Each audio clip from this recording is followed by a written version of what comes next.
எல்லோருக்கும் வணக்கம். எல்லோரையும் வேர்ல்ட்ஸ் பெஸ்ட் தமிழ் சேனலுக்கு வரவேற்கிறோம். இந்த காணொளியில் நாம் பார்க்கவிருப்பது தினசரி நடப்பு நிகழ்வுகள் 28 ஜூலை 2025 மற்றும் 29 ஜூலை 2025 ஆகிய 2 தினங்களுக்குரிய தினசரி நடப்பு நிகழ்வுகள். இதுவரைக்கும் நம்ம வேர்ல்ட்ஸ் பெஸ்ட் தமிழ் சேனலை சப்ஸ்கிரைப் பண்ணாத புதிய நண்பர்கள் அதைனா சப்ஸ்கிரைப் பண்ணிவிட்டு காணொளிகளை பாருங்கள். இப்போ நேரடியாக காணொளிகளை போயிடலாம். முதல் கேள்வி, உலகின் நம்பகத்தன்மை மிக்க ஜனநாயக தலைவர்கள் பட்டியலில் தொடர்ந்து 5வது முறையாக முதலிடம் பிடித்தவர் யார்? இதுக்கு சரியான விடை பிரதமர் நரேந்திர மோடி அவர்கள். உலகின் நம்பகத்தன்மை மிக்க ஜனநாயக தலைவர்கள் பட்டியலில் தொடர்ந்து 5வது முறையாக முதலிடம் பிடித்தவர் பிரதமர் நரேந்திர மோடி அவர்கள். இப்போ இதில் முதல் 5 இடங்களை பிடித்தவர்கள் யார்? முதலிடத்தில் நரேந்திர மோடி, 2வது இடத்துல லீ ஜேயு மியூங், 3வது இடம் சேவியர் மிலே, 4வது இடம் மார்க் கார்னி, 5வது இடம் ஆண்டனி ஆல்பனேசி. அதாவது நம்பகத்தகுந்த தலைவர்கள் பட்டியலில் முதலிடத்தில் இந்தியாவின் பிரதமர் நரேந்திர மோடி அவர்கள். கிட்டத்தட்ட 75% ஆதரவு. தென்கொரிய அதிபர் லீ ஜே மியூங் 59% ஆதரவு. சேவியர் மிலே அர்ஜென்டினாவை சேர்ந்தவர் 57%. Mark Carney 56%. ஆண்டனி ஆல்பனேசி ஆஸ்திரேலியா 54%. இதனால நான் வச்சுக்கோங்க, ரொம்ப ரொம்ப முக்கியமான கேள்வி. திரும்ப இனி வரக்கூடிய போட்டித் தேர்வுகளில் கேட்பாங்க, ஞாபகம் வச்சுக்கோங்க. 2வது கேள்வி, கங்கை கொண்ட சோழபுரம் கோவிலில் முதலாம் ராஜேந்திர சோழன் நினைவு நாணயத்தை வெளியிட்டவர் யார்? இதுக்கு சரியான விடை ஆப்ஷன் சி, பிரதமர் நரேந்திர மோடி அவர்கள். அடுத்து 3வது கேள்வி, ஃபிடே மகளிர் உலக செஸ் சாம்பியன் 2025 போட்டியில் பட்டம் வென்ற வீராங்கனை யார்? ஃபிடே மகளிர் உலக செஸ் சாம்பியன் 2025 போட்டியில் பட்டம் வென்ற வீராங்கனை யார்? இதுக்கு சரியான விடை ஆப்ஷன் ஏ, திவ்யா தேஷ்முக். திவ்யா தேஷ்முக். அடுத்து 4வது கேள்வி, சஞ்சார் சாத்தி மொபைல் செயலியை 21 மொழிகளில் அறிமுகம் செய்தவர் யார்? சஞ்சார் சாத்தி மொபைல் செயலியை 21 மொழிகளில் அறிமுகம் செய்தவர் ஜோதிராதித்ய சிந்தியா. ஜோதிராதித்ய சிந்தியா.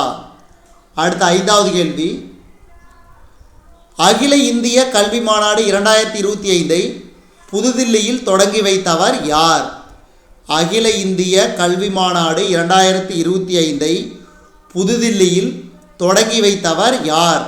மத்திய கல்வி அமைச்சர் தர்மேந்திர பிரதான் அவர்கள். தர்மேந்திர பிரதான் அவர்கள். அடுத்து பாருங்கள், 6வது கேள்வி. இது ரொம்ப ரொம்ப முக்கியமான கேள்வி, அடிக்கடி கேட்பாங்க, ஞாபகம் வச்சுங்க. இந்தியாவில் பிரதமரின் பாரதிய மக்கள் மருந்தகம் திட்டத்தின் கீழ், அதாவது 30/6/2025 வரை எத்தனை மருந்தகங்கள் தொடங்கப்பட்டுள்ளன? இதுக்கு சரியான விடை 16,912. அதாவது 30 ஜூன் 2025 வரை கிட்டத்தட்ட 16,912 மக்கள் மருந்தகங்கள் தொடங்கப்பட்டுள்ளன. அதில் தமிழகத்தில் எத்தனை மருந்தகங்கள் தொடங்கப்பட்டுள்ளன பாருங்கள்.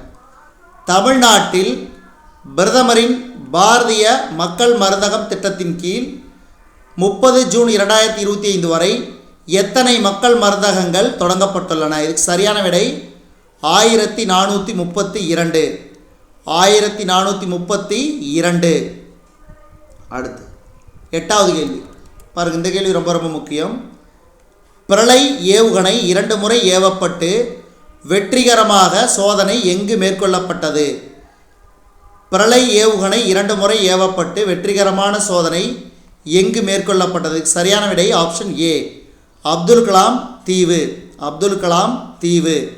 அடுத்து 9வது கேள்வி, டிடி தமிழ் தொலைக்காட்சியின் கூடுதல் தலைமை இயக்குநராக பொறுப்பேற்றவர் யார்? டிடி தமிழ் தொலைக்காட்சியின் கூடுதல் தலைமை இயக்குநராக பொறுப்பேற்றவர் யார்? Option A, Gurubabu Balaraman. குருபாபு பலராமன். அடுத்து, ஒவ்வொரு ஆண்டும் உலக புலிகள் தினம் எப்போது கொண்டாடப்படுகிறது? ஒவ்வொரு ஆண்டும் உலக புலிகள் தினம் எப்போது கொண்டாடப்படுகிறது? ஜூலை 29. ஜூலை 29. அடுத்து, ஐநா உயர்நிலை அரசியல் மன்றத்தின் 2025ஆம் ஆண்டுக்கான உயர்நிலை கூட்டத்தில் இந்தியாவின் 3வது தேசிய தன்னார்வ ஆய்வறிக்கையை தாக்கல் செய்தவர் யார்?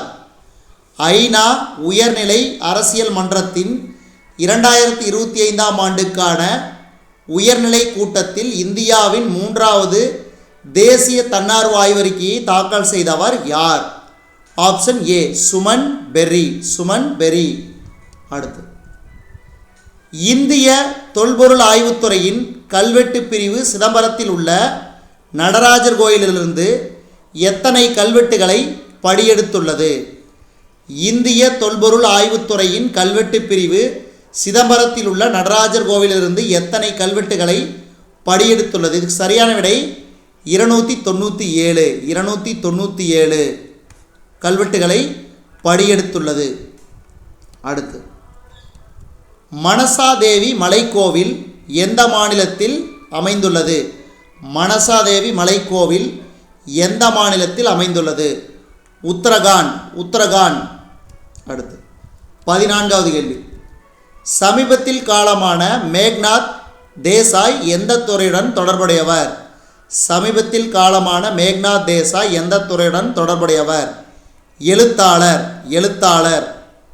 அடுத்து, கடந்த 6 ஆண்டுகளில் 2019-2020 நிதியாண்டு முதல் 2024-25ஆம் நிதியாண்டு வரை இந்தியாவில் ரூபாய் 12,000 லட்சம் கோடி மதிப்பில் 65,000 கோடி டிஜிட்டல் பரிவர்த்தனைகள் மேற்கொள்ளப்பட்டுள்ளன. அடுத்தது சில முக்கிய விளையாட்டுச் செய்திகள் நாம் பார்ப்போம். அதாவது வெண்கலப் பதக்கம். இந்தோனேஷியாவின் சோலோ நகரில் நடைபெற்ற ஆசிய பேட்மிண்டன் ஜூனியர் சாம்பியன்ஷிப் போட்டி தனிநபர் பிரிவில் வெண்கலம் வென்ற இந்திய வீராங்கனைகள் தன்வி சர்மா, வென்னலா காலகோட்லா.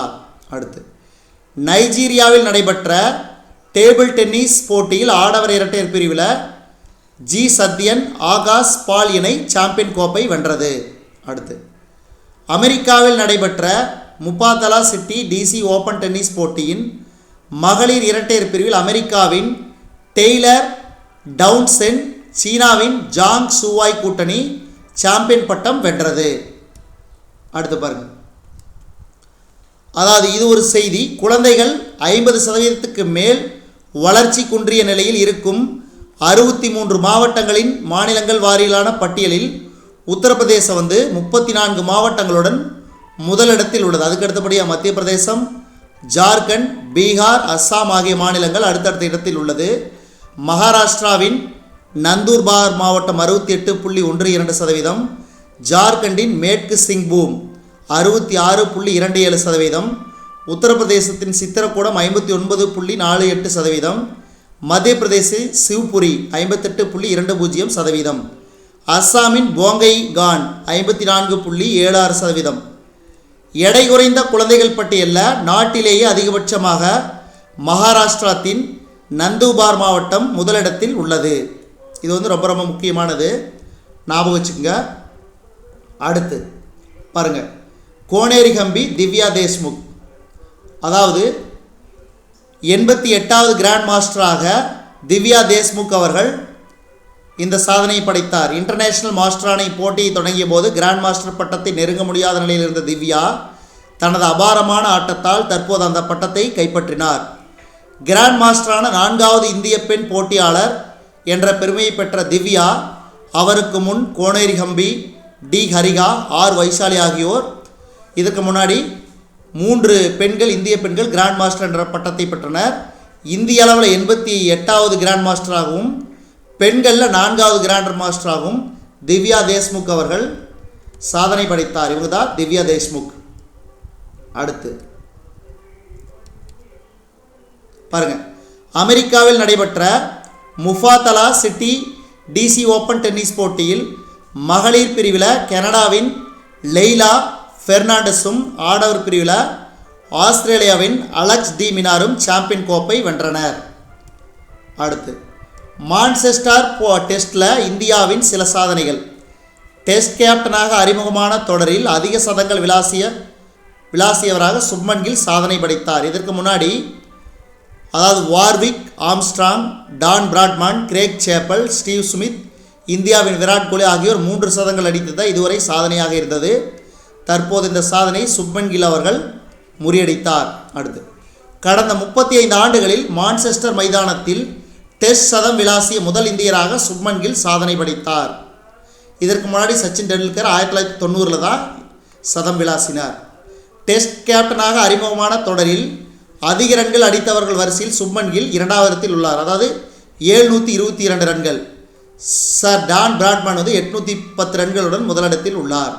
அடுத்து, ஒரு டெஸ்ட் தொடரில் இந்தியாவுக்காக அதிக சதங்கள் அடித்தவராக சுனில் கவாஸ்கர், விராட் கோலி ஆகியோர் சாதனையை சுப்மன் கில் அவர்கள் சமன் செய்தார். அதே மாதிரி ஒரு டெஸ்ட் தொடரில் 4 இந்திய வீரர்கள் 400+ ரன்கள் சேர்த்தது இதுவே முதல் முறை.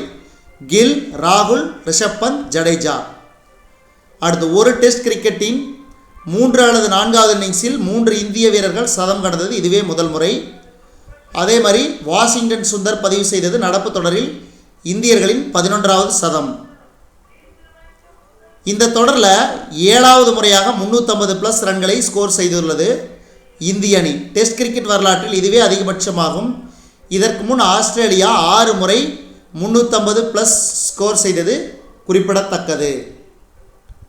அடுத்து, Dole trophy masters Iniyan champion.